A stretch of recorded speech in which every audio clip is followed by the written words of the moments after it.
ॐ नमः सिद्धेभ्यः।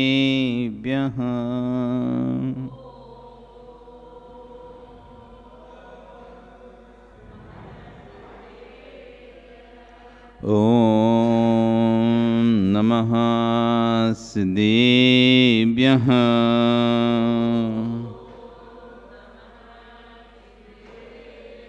ॐ नमः सिद्धेभ्यः।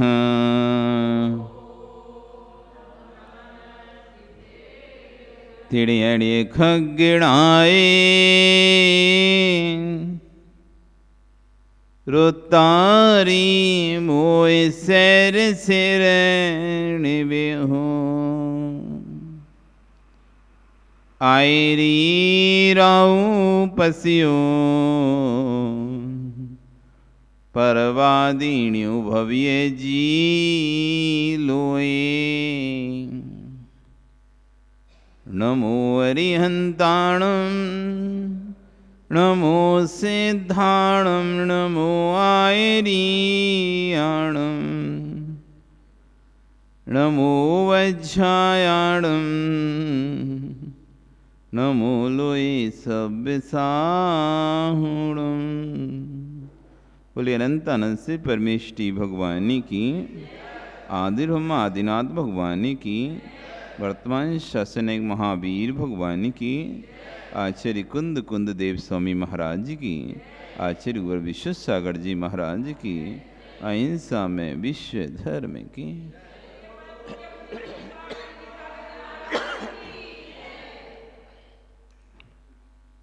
भवन्तु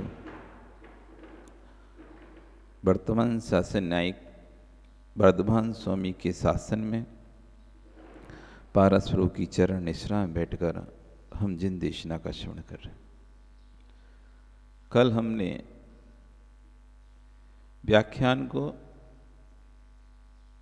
एक विषय पर छोड़ा था, यदि पाप निरोधोन्यो संपदा किम प्रयोजनम अथ पापाश्रवस्तन्या संपदा किम प्रयोजनम। इस सदी के द्वितीय सदी के एक महान आचार्य भगवान समद्भव स्वामी, जिन्होंने श्रावकों के लिए एक श्रावकाचार की रचना की जिसका नाम था रतन कांडक श्रावकाचार। रत्नों का पिटारा, जिसके अंदर किसके श्रावक के आचार रूपी रत्नों का पिटारा। ऐसे रतन कांड श्रावकाचार में आचार्य भगवान ने एक गाथा लिखी, यदि पाप निरोध्योन्यो संपदा किम प्रयोजनम अथ पापाश्रवस्तन्या संपदा किम प्रयोजनम। ये बिल्कुल व्यवस्थित समझना, पाप के उदय से कभी पैसा नहीं आता। धन की भले व्यक्ति पाप के कार्य कर रहा हो, हिंसा भी कर रहा है, तब भी उसके पुण्य का उदय है। हिंसा से भी किसी के पास पैसा आ रहा है, गलत काम करने के बाद भी किसी के पास पैसा आ रहा है, धन संपत्ति उसकी बढ़ रही है, वो गलत काम से नहीं बढ़ रही, पूर्व के रखे हुए पुण्य के द्रव्य के संचय से बढ़ रही। पूर्व में किसी भव में उसने अच्छा किया था तो उस का पुण्य, क्योंकि पुण्य कमाने के लिए हमने बताया ना कई साधन है, सिर्फ एक ही साधन नहीं है। भगवान की भक्ति के लिए एक साधन नहीं पुण्य कमाने का, पुण्य संचय का एक ही साधन नहीं है सिर्फ भगवान की भक्ति।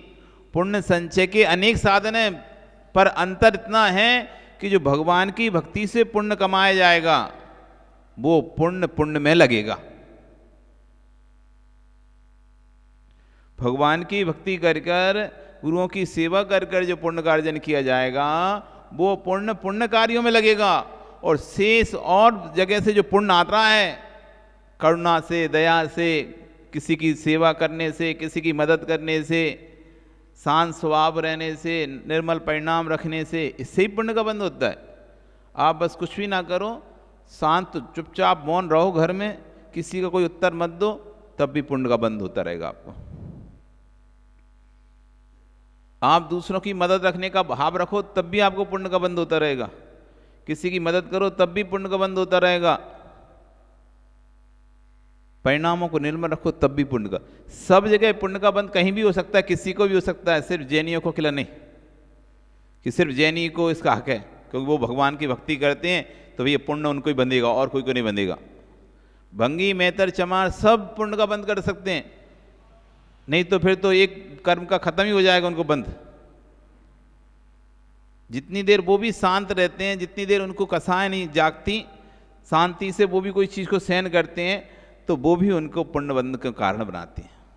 अकाम निर्जरा है ना उनकी भी, कोई भी चारों गति के जीव कोई भी कर सकता है अकाम निर्जरा, बिना इच्छा के जो बस सहन किया जाता है, परिचय, उपसर्ग, दुख जो बिना इच्छा की इच्छा नहीं है फिर भी सहन कर रहे हैं, तो वो सारे कार्य पुण्य के बंध के कारण बन जाते हैं। तो सब कोई भी सहन कर सकता है। घर में सबके घर में लड़ाई झगड़े होते हैं, तो सबके घर में एक सहन करने वाला भी होता है, भैया कोई कुछ नहीं बोलता, चुपचाप सबकी सुनता रहता है, कोई उत्तर नहीं देता, शांति से भैया ठीक है कुछ नहीं बोलते। नहीं सहन करने की इच्छा होने पर भी चुपचाप सहन कर रहा है, तो यह काम निर्जर चल रही है, तो इससे भी पुण्य का बंध हो रहा है। कसा नहीं कर रहा, क्रोध नहीं कर रहा, क्या तुम्हारे में थोड़ी ना अकेले कितनी शांत परिणामी जीव होते हैं। सब समुदाय में संत निकलते ही नहीं निकलते, सब समुदाय में कोई ना कोई संत बनता ही नहीं बनता, बनता ही है। कोई सही समुदाय, ऐसा कोई सी समुदाय नहीं होगा भारत में, तो कोई भी समुदाय नहीं, भारत में का विश्व में कोई समुदाय नहीं ऐसा, चाहे ईसाइयों में ले लो चाहे किसी में ले लो, सब में कोई ना कोई, मुस्लिम हो तो मौलवी बन जाता है, कोई फकीर बन जाता है, कोई कुछ बन जाता है, ईसाई ले तो कोई वो फादर बन जाता है चर्च का, हिंदुओं में ले तो मठाचार्य, शंकराचार्य, अनेक प्रकार के वो बन जाते हैं, चाहे उनमें ले तो कबीर बन जाते हैं, कहीं कोई बन जाता है संत कबीर, ये कबीर वो कबीर। मतलब हर संप्रदाय में कोई ना गुरु की व्यवस्था है, हर संप्रदाय में एक पद ऐसा है जो सामान्य व्यक्ति से हटके है। कोई भी समुदाय ले लो, धर्म गुरु की व्याख्या ऐसा कोई भी समुदाय नहीं है जिसमें धर्म गुरु की व्याख्या ना हो, चाहे जैन हो, चाहे श्वेतांबर हो, चाहे ओसवाल हो, चाहे सीतवाल हो, चाहे हिंदू हो, चाहे मुस्लिम हो, चाहे ईसाई हो, पारसी हो, बंगाली हो, कोई भी हो, पंजाबी हो, सब में धर्म गुरु नानक। हर संप्रदाय में रहता है, एक पद है, हर समुदाय में एक गुरु का पद है। गुरु का पद मतलब वो व्यक्ति सामान्य व्यक्तियों से हटके माना जाता है। कैसे माना जाता है? सामान्य व्यक्तियों से थोड़ा सा हटके माना जाता है, यानी उसकी कसाएं सामान्य की अपेक्षा से कम हैं। गुरुपद आना मतलब कि सामान्य से उसकी कसाएं, जैसे सामान्य व्यक्तियों की कसाएं होती हैं, जिस तरह से एक गृहस्थ जीवन में व्यक्तियों की जिस तरह से कसाएं या क्रियाएं हैं, उन क्रियाओं से हटके उसकी क्रियाएं हैं, उसको ऊंचा पद दिया जाता है। तो पुण्य तो सब जगह बनता है, एक ही जगह नहीं बनता। यदि सिर्फ भगवान की भक्ति करने से पुण्य बनता तो सिर्फ आप ही लोग जैन मनुष्य बन पाएंगे या देव बन पाएंगे, फिर कोई और तो बने नहीं पा, सब तो नारकी और तिरंची बनेंगे और कोई बनेगा ही नहीं। इसलिए तो ये एक साधन दूसरा है, ये साधन का जिससे जो पुण्य का अर्जन होता है उसका खर्चा भी फिर पुण्य में ही होता है। उन साधनों से जो पुण्य का अर्जन हो रहा है फिर उनका खर्चा पाप के बंधन में होता है। पापानुबंधी पुण्य कहलाता है। वो कौन सा कहलाता है? पापानुबंधी पुण्य।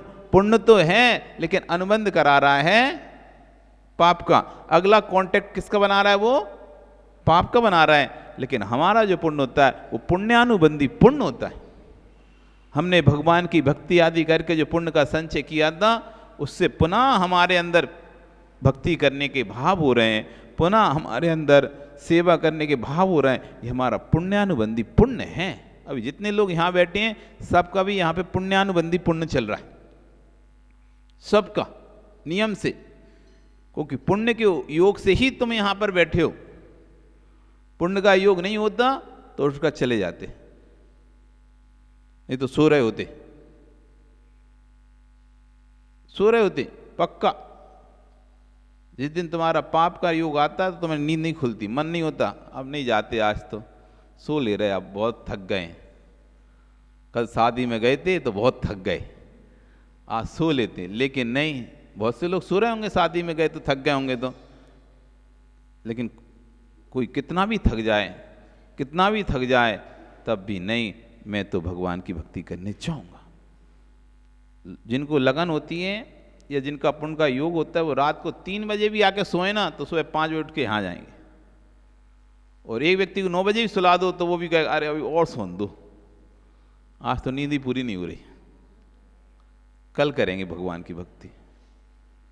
तो जो संपूर्ण आपका जो भी पुण्य का उदय चल रहा है, वो पुण्यानुबंधी पुण्य का उदय चल रहा है। तो आचार्य भगवान कह रहे हैं कि भैया यदि पुण्य का नियोग है, पुण्य का आश्रव हो रहा है, अब ज़्यादा संपत्ति की जरूरत नहीं है, क्योंकि संपत्ति तो उन्हीं के पास टिकती है जिनके पास पुण्य होता है। संपत्ति तो, लक्ष्मी तो दासी है पुण्य की चेरी, उसे कहा है पुण्य की चेरी। लक्ष्मी को क्या कहा है? पुण्य की चेरी दासी है। जैसे मालिक जहां जाता है, दास उसके पीछे पीछे जाता है, उसे मतलब नहीं है मालिक कहाँ जा रहा है, अच्छे स्थान पर जा रहा है या बुरे स्थान पर जा रहा है। उसकी भक्ति हो चाहे नहीं हो, दास को तो पीछे पीछे आना पड़ता है, अपने स्वामी के पीछे पीछे दास को चलना पड़ता है। अब चाहे उसको वहां जाने का मन हो चाहे नहीं हो, इससे उसका कोई फर्क नहीं पड़ता, स्वामी कहाँ है इससे मतलब है। तो पुण्य स्वामी है, पुण्य क्या है? स्वामी है, संपत्ति उसकी दासी है। जहां पुण्य होगा संपत्ति स्वतः ही वहां आ जाएगी, कहीं नहीं जाएगी छोड़कर उसे। इसलिए कह रहे हैं यदि पाप निरोधोन्य हो, यदि पाप का निरोध हो गया है, पाप रुक चुका है तुम्हारा, पुण्य का आश्रव जारी है, अब संपत्ति की ज्यादा जरूरत नहीं है। अब तो जो है उसमें खुश रहो, कभी भी तुम्हारे को विपत्ति आने वाली नहीं है, विपत्ति नहीं आने वाली।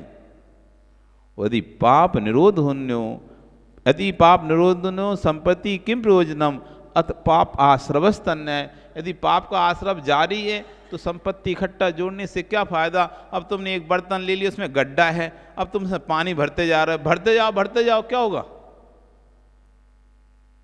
फूटा मटका है, नीचे से गड्ढा है उसके अंदर बड़ा सा, और तुम उसके अंदर नली लगा के बैठ गए पानी भरने के लिए, भरते रहो तो क्या होगा? कब तक भरेगा नवीन? क्यों?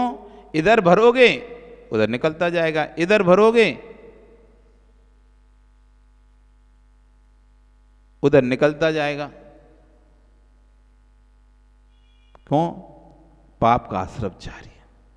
आप संपत्ति कमाते जाओगे, बेटा खर्चा करता जाए, तुम कमा के ला के रखते जाओ, बेटा खर्चा करते। अरे कई घर होते हैं जिनमें ऐसे बेटे उत्पन्न हो जाते हैं, पिताजी कमाते हैं, अलमारी में रखते हैं, गिनकर रात में रखते हैं, सुबह तक पता चलता है गायब हो गए,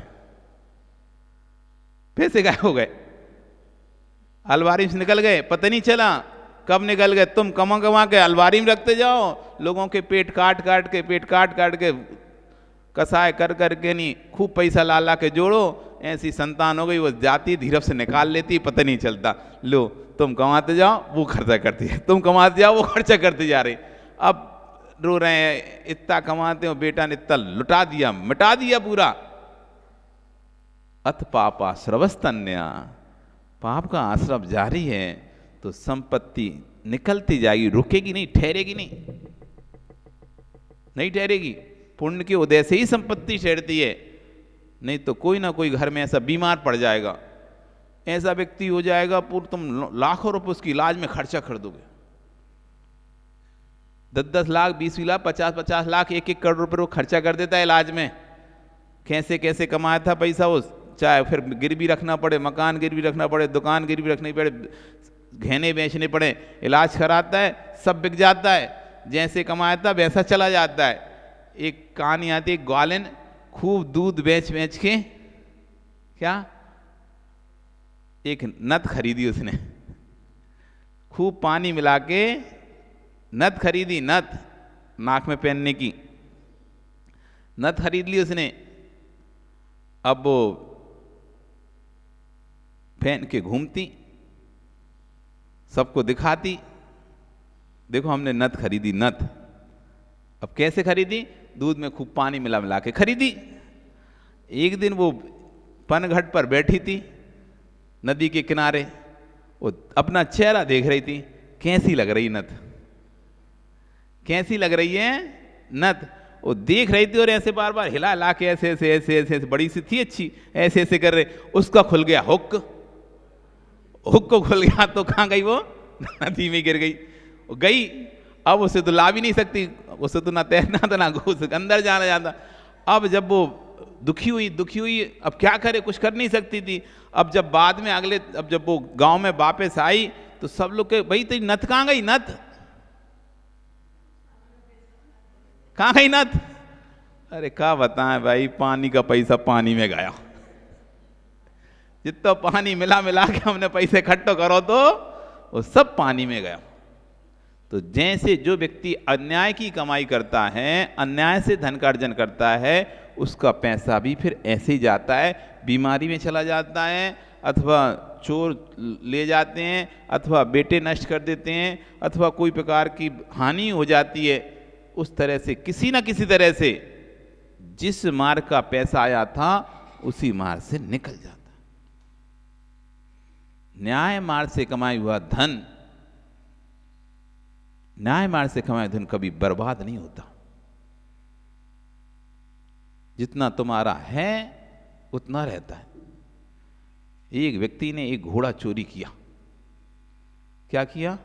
एक घोड़ा चोरी किया, बहुत सुंदर घोड़ा, अच्छा हट्टा काटा लंबा सा घोड़ा, एकदम मस्त।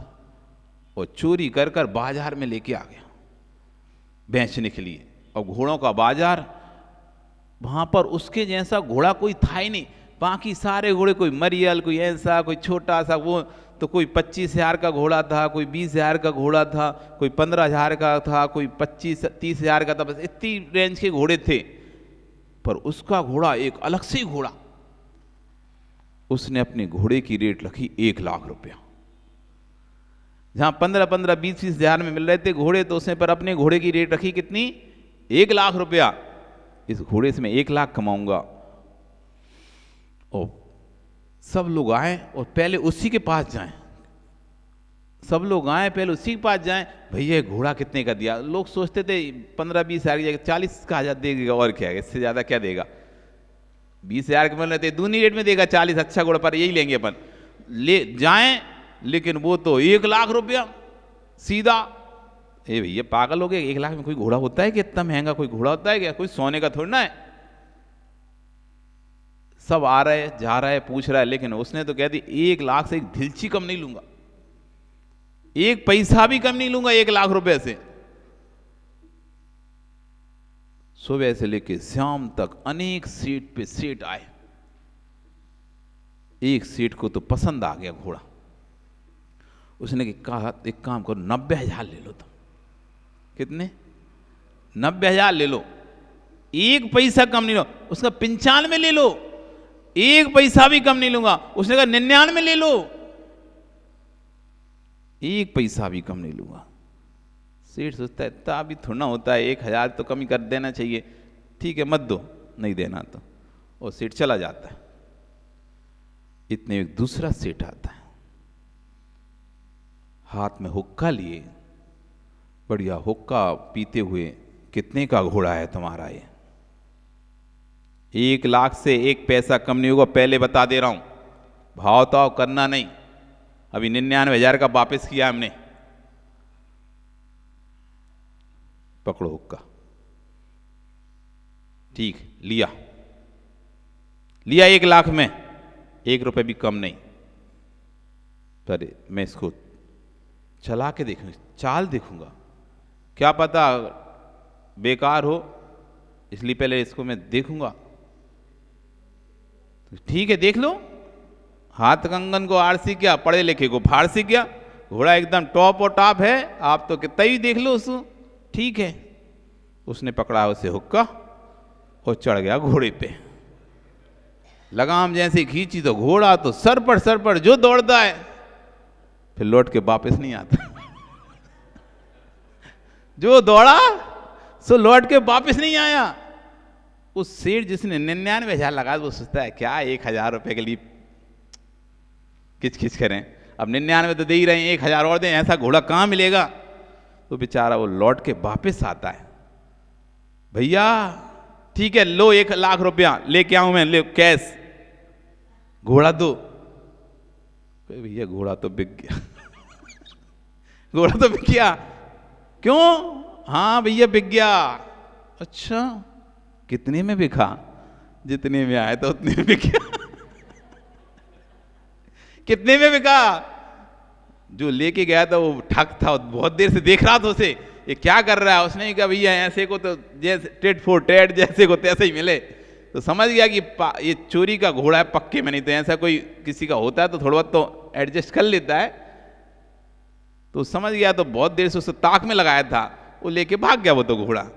अब ये सेठ पूछा भैया कितने में बिका? तुम्हारा पूरे में बिका? हाँ भाई जितने में लाया था मैं उतने में बिका। फिर तुम्हें प्रॉफिट क्या हुआ? कि ये हुक्का प्रॉफिट में क्या आया? कि ये हुक्का। तो ऐसा ही होता है, पापी का धन पाप में जाता है, प्रॉफिट में क्या मिलता है? हुक्का। बस प्रॉफिट में क्या मिलता है उसे? कर्म का बंध। जैसा धन आया वैसा पूरा धन चला जाता है, और हिस्से में क्या आता है? पाप का बंध। इसलिए यदि अपने जैसा आया है वैसा नहीं गमाना, इस विषय पर विचार करो। भैया सच बताना, पिताजी के जाने के बाद भी अच्छे से रहते हो ना? सब भैया साथ में बादशाह से रहते हैं ना? भैया जब तुम अच्छे से रह पा रहे हो तो विश्वास रखना, बेटों को अच्छे संस्कार देना, वो भी अच्छे से रहेंगे। तुम्हारे पिताजी ने तुमको अच्छे संस्कार दिए तो तुम अच्छे से रह रहे हो, तुम अपनी बेटों में भी अच्छे संस्कार दोगे तो वो भी बिना लड़े अच्छे से रहेंगे। बात तो संस्कार की। पौधा है वो कभी भी जब लगाया जाता तो कभी ये नहीं सोचते कि पौधा टेढ़ा जाएगा, वो अपने आप नहीं भागता कि मैं टेढ़ा भागूंगा। पेड़ टेढ़ा हो गया इसका मतलब ही लगाने वाले ने इस पौधे को ध्यान नहीं दिया था।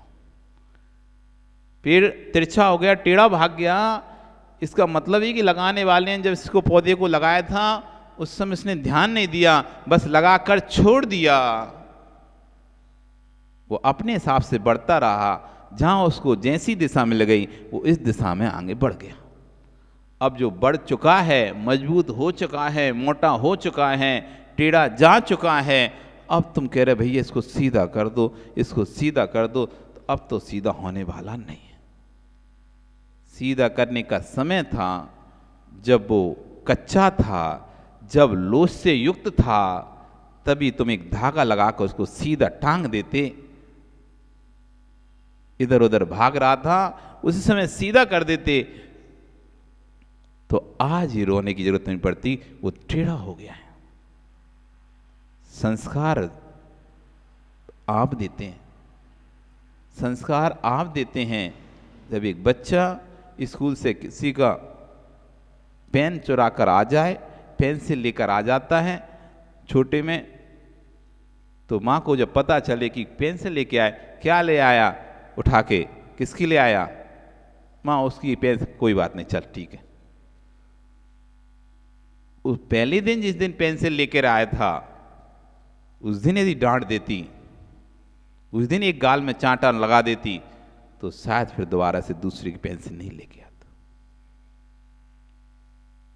जिस दिन उसने पहली बार चिल्लाया था, पहली बार गुस्सा किया था छोटे में, पहली बार अपशब्द मुंह से निकले थे उसके से, उसी समय मां तुम उसके गाल पर चांटा मार देती तो आज बड़ा होके गाली नहीं दे सकता था।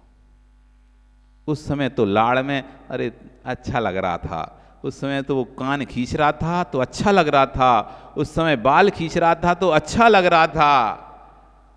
उस समय तुम कांच खींचते समय उसके गाल को सहला देती, बेटा अगली बार से कान खींचा तो ऐसी गाल में पड़ेगा, तो बड़ा होकर आज कान नहीं खींच रहा होता। ये बचपन से ही बच्चों को इतना लाड़ देते हैं ना, इतना सिर पर चढ़ जाते हैं कान खींचते हैं, बाल खींचते हैं, घोड़ा बनो, गधा बनो, कुत्ता बनो, सब तुमको बनाते हैं। हर जिद को पूरा करते हो? नहीं, अभी तुम बिगाड़ रहे हो, उसको बिगाड़ रहे हो। ये समय तो डांट का समय है। 5 वर्ष तक का समय बच्चे को लाड़ प्यार का समय होता है। 5 वर्ष तक बच्चे के साथ लाड़ प्यार से उसका पालन पोषण करो। 15 वर्ष तक का समय उसके बाद डांट का समय होता है।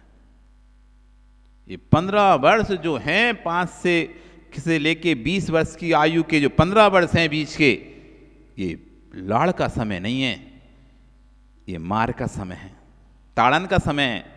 इस समय तुमने लाड़ दिखाया तो समझ लो पेट टेढ़ा हो गया। 20 वर्ष के बाद मित्रवत व्यवहार करने का समय होता है बच्चे के साथ, क्योंकि 20 वर्ष बाद यदि तुम डांटोगे, चिल्लाओगे, मारोगे, तुम्हें छोड़कर भाग जाएगा। हम भी अब हो गए कुछ, हम भी कमा सकते हैं, हम भी अपने पैरों पर खड़े हैं, अब समझ है हमको भी, ऐसे कह के तुमको छोड़ देगा। ये आगम में लिखा है, सब आचार्यों ने लिखा है ये कि 5 वर्ष तक प्यार दो, 15 वर्ष उसके बाद उसको ध्यान रखो, उसको कहीं बिगड़ ना जाए, कहीं गलत संगति में ना चल जाए। क्योंकि बच्चे को जन्म देना आसान है, बच्चों को पालना कठिन है। जन्म देना तो पशु भी जानते हैं, जन्म देना तो पशु भी जानते हैं बच्चों को, वो भी अपनी संतान को जन्म देते हैं, लेकिन वो संस्कार नहीं दे पाते। मनुष्य और पशु में इतना ही तो अंतर है। पशु भी भोगों को भोगता है और संतान को जन्म देता है, मनुष्य भी भोगों को भोगता है, संतान को जन्म देता है। पशु संस्कार नहीं दे पाता, मनुष्य संस्कार देता है। इतना ही अंतर, बस पशु और मनुष्य में कोई और अंतर नहीं है। जैसे तुम भोजन हाड़ मांस का तुम्हारा शरीर है, वैसे ही हाड़ मांस का उनका शरीर है। जैसे भोजन तुम मुख से करते हो, नाक से सांस लेते हो, वैसे ही वो लेते हैं। जैसे भोग विलास बच्चों को जन्म देने की प्रक्रिया तुम्हारी है, वैसे ही उनकी है। कोई भी अंतर नहीं है। अंतर तो बस इतना ही है, एक संस्कारवान है, एक संस्कार रहित है। कितना अंतर है? एक संस्कारवान है और एक संस्कार से रहित है, और कोई अंतर नहीं है। आप अपनी सारी क्रियाएं विवेक के साथ करते हो, आप अपनी सारी क्रियाएं पर्दे में करते हो, विवेक के साथ करते हो। वो अपनी सारी क्रियाएं बिना विवेक के खुले में करता है, खुली सारी संज्ञाएं खुली हैं। इतने ही तो अंतर है। यदि आप संस्कार नहीं दे पाए तो आप भी उस पशु के समान ही हैं कि बेटे को जन्म देकर अपने व्यापार में लग गए। अब आपको फुर्सत ही नहीं है कि बेटा कहाँ जा रहा है, किस दिशा में जा रहा है, कौन सी संगति में जा रहा है, कोई मतलब ही नहीं रखा। अब जब वो पूरी तरह से बिगड़ चुका है, तब अब रोने से क्या फायदा, अब पछताए होत क्या, जब चिड़िया चुग गई खेत। संस्कार दो, कह रहे संस्कार देना, वो भी अच्छे से रहेंगे। टेंशन मत लेना कि मेरे बाद क्या होगा। भैया पंडित जी, क्या आपके पिता भी पंडित थे? नहीं ना। जब पंडित का पुत्र भी पंडित नहीं हो सकता, चक्रवर्ती का पिता कभी चक्रवर्ती नहीं होता, चक्रवर्ती का बेटा कभी चक्रवर्ती नहीं होता। ज्ञानी प्रत्येक जीव का पुण्य स्वतंत्र होता है, हर जीव का पुण्य स्वतंत्र है। इसलिए अपने पुण्य पर विश्वास करो, कोई पर करो नहीं करो नहीं करो, हर का पुण्य स्वतंत्र। इसलिए आज से रोना बंद कर दो, मेरे बाद क्या होगा, जो होना है वही होगा, मत रो। अरे ज्ञानी सुन, मना किसी को नहीं पाओगे, मर ही जाओगे, कुछ कर नहीं पाओगे। कितना ही मना लो, ये जगत के लोग तो कहते हैं एक टोकनी में मेढक के जैसे हैं। जैसे एक टोकनी तो ने मेढकों को भर लिया, अब मेढकों की क्या स्थिति होती है, उचकना। मेढकों को क्या है, सीधे बैठेंगे कहीं उचकेंगे। तो विनोद जी, तुमने पूरे परिवार के मेढकों को एक स्थान पर रख लिया, अब कहीं कोई उचक जाता है, कहीं कोई उचक जाता है। तुम एक को बनाते हो तो दूसरा उचक जाता है, दूसरे को बनाते हो तो तीसरा उचक जाता है। जैसे पुचकार पुचकार के लेके वापस टोकरी में रखते हो तो अगला उचक जाता है। तो दुनिया तो मेंढक के जैसी है, जिसको एक को मनाओ तो दूसरा उचकता है, दूसरे को पुचका कर रखो तो तीसरा उचक जाता है। बेटे की बहू को मनाओ कि बेटे की मां को मनाओ, भैया सब शांति से रहो। किस किस को पुचका रहे, एक को पुचका तो दूसरा उचकता है, दूसरे को पुचका तो पहला उचक जाता है। मना किसी को नहीं पाओगे, राख हो जाओगे, कर कुछ भी नहीं। सोचते रहो मनाने की, ये पूरी जिंदगी मनाने में निकल गई तुम्हारी, पूरी जिंदगी मनाने में निकल गई।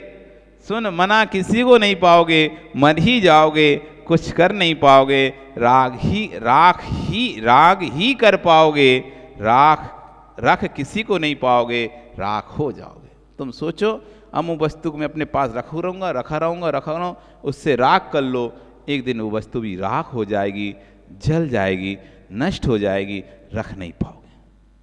कितना भी तुम सोचो राजू कि हम अपने पिता को अपने साथ रखेंगे, तुम पिता को साथ रखने का राग तो कर सकते हो, रख नहीं सकते, एक दिन राख हो जाना उनको भी। ये ध्रुव सत्य है, एक दिन राख हो जाना उनको भी। तुम जितना राग करना है कर लो, जितनी दवाएं, जितना इलाज, जितने डॉक्टर दिखाना है दिखा लो, जो भी करना है कर लो उनको। एक कांच की पेटी बंद करना, कांच की पेटी बंद कर लो, कहीं नहीं जाने देंगे, कहीं नहीं जाने देंगे। ओ शांतिलाल जी, जाओगे कहीं नहीं जाओगे? हैं? जाना ही पड़ेगा। बेटा रोकेगा तब भी,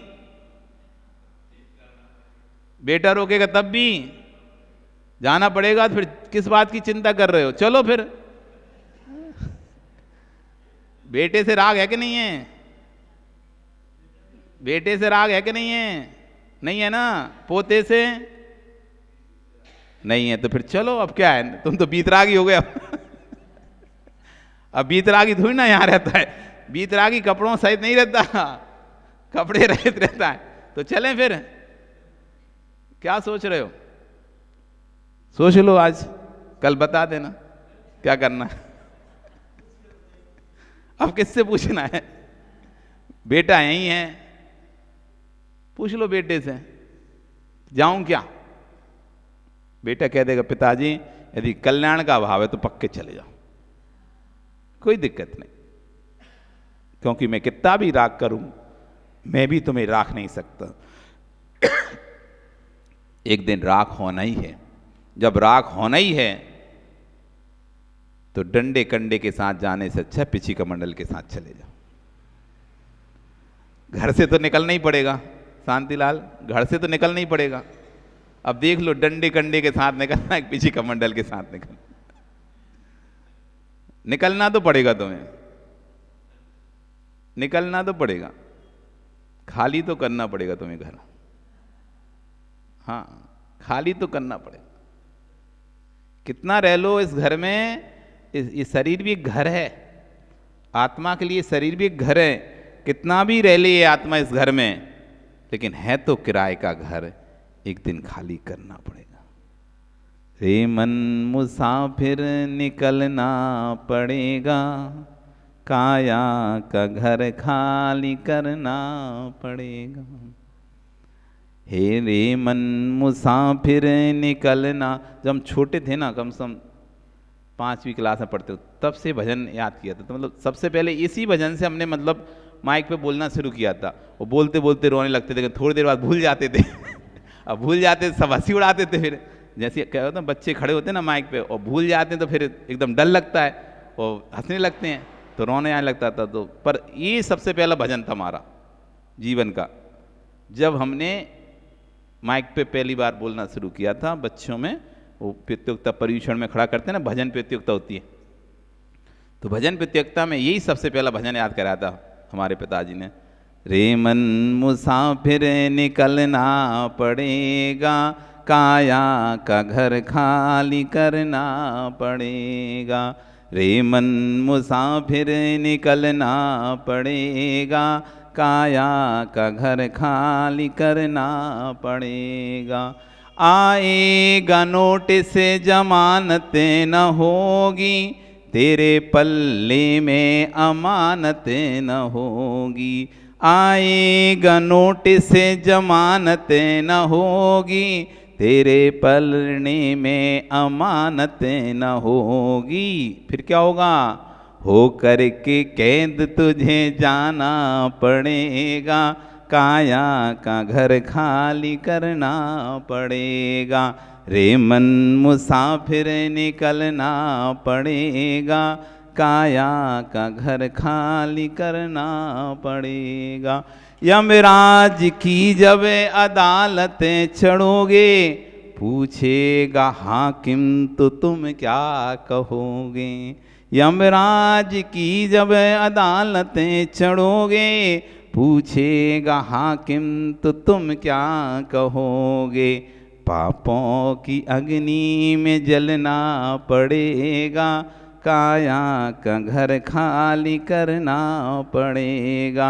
रे मन मुसाफिर निकलना पड़ेगा, काया का घर खाली करना पड़ेगा।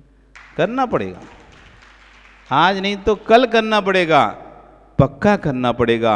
इसलिए खाली करने से पहले दूसरे मकान की व्यवस्था कर लो। खाली करने से पहले दूसरे मकान की व्यवस्था कर लो। यदि दूसरे मकान की व्यवस्था नहीं करी तो बड़ा परेशानी होती है। ध्यान रखना, मकान मालिक सिर पर चढ़ा हो जाता है, खाली कर खाली कर खाली कर। अब तुम्हारे पास दूसरे भैया यार करते हैं, 1-2 दिन समय दे दो, 4 दिन का समय दो, 10 दिन का समय दे दो, करते हैं। इसलिए कोई खाली करने का कहे उससे पहले दूसरी व्यवस्था रख लो, जिससे जब खाली करेंगे अपन तो टेंशन नहीं है, अपनी तो व्यवस्था दूसरी है। यहाँ से जाएंगे तो वहाँ रहेंगे आराम से मस्ती में, क्या दिक्कत है। अपने मकान की व्यवस्था कर लो। अपनी मकान की, जब तक अपना नहीं हो रहा तब तक भाड़े के में रह लो।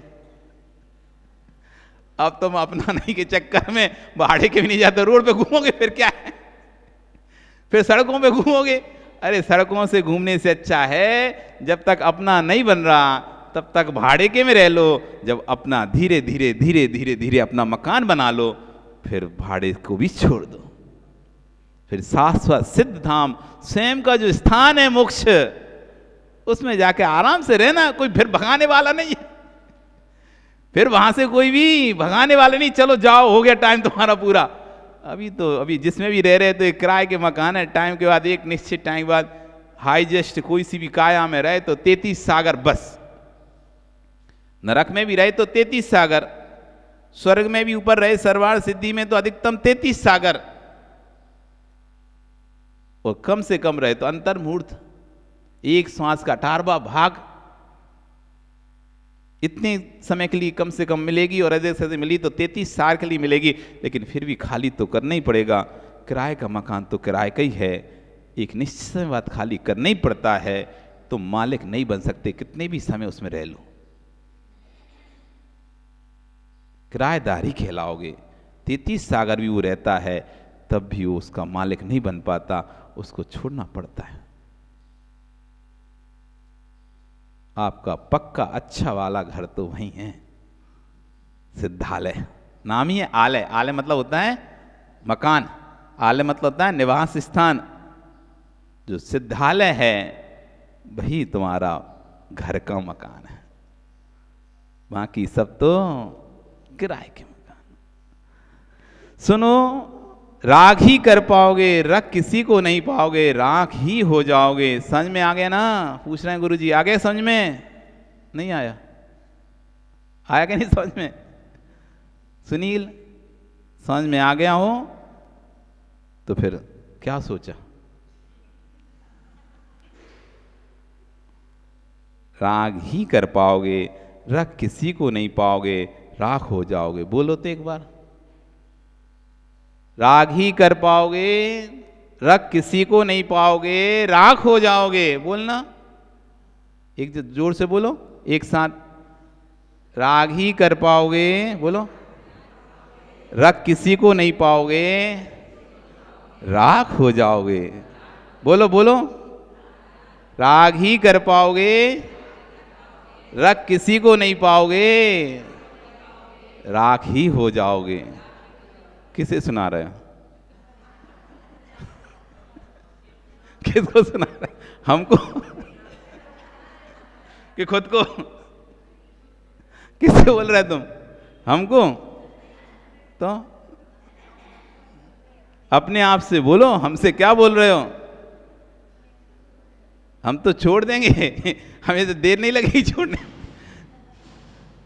तुम चिंता नहीं करो, हमको छोड़ने में देर नहीं लगती, ना पकड़ने में देर लगती ना छोड़ने में देर लगती। हम एक गांव को छोड़ के दूसरे गांव आ जाते हैं, रोते नहीं है फिर भी। नेटा वाले सोच रहे थे कि वहाँ हमारे महाराज हो गए तो हम उन्हें भी छोड़ के आ गए। अब धुड़ीवाल के नहीं जाने देंगे, नहीं जाने देंगे, नहीं जाने देंगे, रोकते रहो रोकते रहो, जितने दिन रुकना है रोक लो, फिर हम तो चले जाएंगे। रोक लो जितनी दिन रुक सकते हो, जल्दी छोड़ जाएंगे। इसलिए हाँ, क्या बोला? द्वार से बोलो, राग ही कर पाओगे, रख नहीं पाओगे, राग हो जाओगे। इसलिए क्या करना चाहिए फिर? क्या करना चाहिए? राग हटाओ, कष्ट मिटाओ। क्या करना चाहिए? राग हटाओ, कष्ट मिटाओ, देखो जानो जाने दो। देखो जानो जाने दो। ध्रुव धूप सत्य है, राग सत्य पर आवरण कर देता है। जब राग हटने लगता है तो सत्य दिखाई देना प्रारंभ हो जाता है, इसमें कोई शंका नहीं है। हे मेघ, आप सूर्य को ढक ही पाओगे। हे मेघ, आप सूर्य को ढक ही पाओगे, सूर्य का नाश नहीं कर पाओगे। कितने भी काले बादल आ जाएं, कितने भी काले बादल आ जाएं, वे सूर्य को ढक तो सकते हैं लेकिन सूर्य को नष्ट नहीं कर सकते।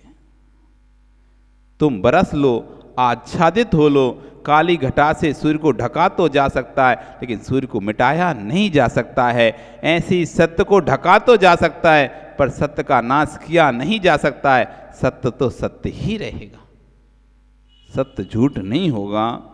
यदि कोई चाहे कि किसी के पुण्य पाप को मैं रोक सकूं तो ज्ञानी कोई ताकत नहीं कोई किसी के पुण्य पाप को रोक सकता हो। विश्वास रखना, तेरा पुण्य है तो शमशान में भी तुझे फूल मालाएं मिलेंगी, और यदि जिसके पाप का उदय होता है तो स्वयं के भवन में भी तलवार चलते दिखाई देती है। पुण्य का उदय है, देखो वहाँ चित्र देखो, कहीं लिखा है कि ऐसा पुण्य का उदय वाला दिख रहा है? कहीं है इधर कोई पुण्य का उदय वाला चित्र दिखाई समझ में आ रहा है? वो देखो, श्रीपाल मैना सुंदरी वृतांत। कोड़ीपति जो दिया आपने, मैना सुंदरी कहे पिता से, पुण्य उदय जब आएगा। आने वाला ना अष्टान का, ये सिद्ध चक्रमंडल विधान रचा है तो उसने अपना अष्टान का में। मैना सुंदरी कहे पिता से, पुण्य उदय जब आएगा, कोड़ीपति जो दिया आपने, कामदेव बन जाएगा। कितना तुम कोड़ीपति दे सकते हो, लेकिन जिस दिन मेरा पुण्य का उदय आएगा यही कामदेव का रूप धारण करेगा। करो अभी अष्टांग काम, कितनी भक्ति कर सकते हो कर लो। सुनील, जितनी भक्ति करना है कर लो। नवीन,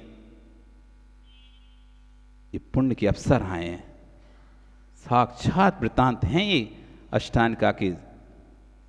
इसलिए प्रदीप कुछ मत सोचना पैसा खर्चा हो जाएगा कि ये खर्चा हो जाएगा। नील, हजारों रुपए आते हैं जाते हैं, जीवन में कितने रुपए ऐसे ही नष्ट हो जाते हैं। दूसरा ले जाता है, रिश्वत में ले जाता है, घूस में दे देते हैं हम, अपने काम को सलटाने के लिए लाखों लाखों रुपए हंसते हंसते दूसरे की जेब में रख देते हैं, तब हमें नहीं लगता कि हमारा पैसा खर्चा हो जाएगा। लाखों रुपए जब कोई अड़ जाता ना, कहीं पे बात अड़ जाती है, कहीं ऑफिसर के कोई आ जाता है, टैक्स मैक्स का फट जाता है, लफड़ा पड़ जाता है, सेल टैक्स इनकम टैक्स छापे पड़ जाते हैं, या कोई केस में सुलझ जाता है, फिर उसको सलटाने में, उसको सेटल करने में चुपचाप किसी को पता भी ना चले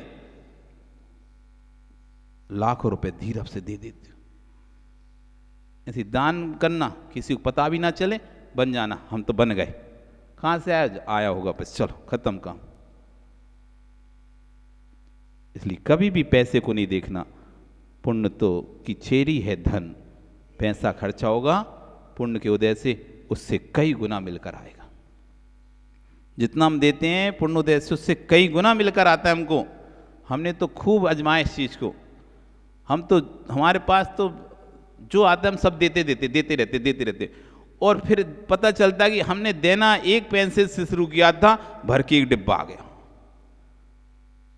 शुरू किया था 1 पेंसिल से देना, जो आया था उसी को दे दिया था, जो पेंसिल आई उसी को दे दी थी, जो आया ऐसे करके देना शुरू किया, तो बाद में पता चला कि देने से हमने दिया 1 था, लेकिन सामने वाला 10 पैकेट लाके हमको दे के गया।